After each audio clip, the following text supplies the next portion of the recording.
nous allons voir comment se passe le dialogue entre un programme serveur et un programme client. Alors, qu'est-ce qu'un site internet ?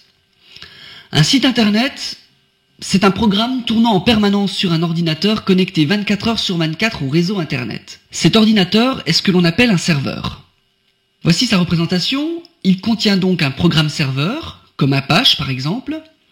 Bien sûr, une série de documents qui peuvent être de toutes sortes. En général, des fichiers HTML, des fichiers images, JPEG, GIF, PNG, etc. Et il est donc connecté en permanence au réseau internet. Ce programme serveur est en attente de requêtes transmises à son attention sur le réseau par un programme client. Un programme client est plus généralement le navigateur internet d'un internaute.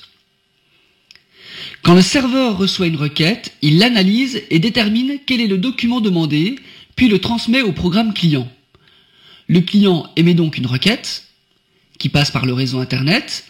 Le serveur la reçoit, l'analyse et détermine quel est le document demandé, puis le transmet au programme client en repassant par le réseau internet. Par exemple, supposons que notre site soit de type statique en HTML. Une requête classique de la part du client serait tout simplement de taper dans son navigateur internet le nom de domaine.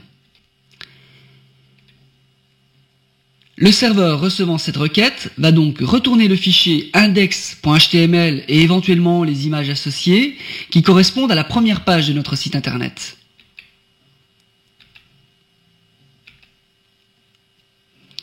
Un autre type important d'interaction consiste pour le programme client à demander au programme serveur d'exécuter un programme en fonction de certains paramètres et de lui transmettre le résultat.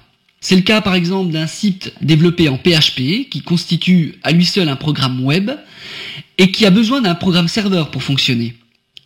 Si on reprend notre exemple précédent, lorsque le serveur reçoit la requête du client, il va exécuter le code du fichier index.php qui va lui-même retourner une page au format HTML. Et il retourne le document au format HTML. C'est donc pour cette raison que nous avons besoin d'un programme serveur pour pouvoir développer en PHP, et c'est donc également pour cette raison que nous allons utiliser EasyPHP, qui va nous permettre d'utiliser notre propre ordinateur comme un serveur, avec son propre programme serveur, Apache, et son système de base de données MySQL. C'est beaucoup plus pratique de développer en local, c'est-à-dire sur son propre ordinateur, puis de transférer au final notre application sur un serveur distant. Nous verrons lors de la création de notre premier fichier PHP comment faire tout ceci.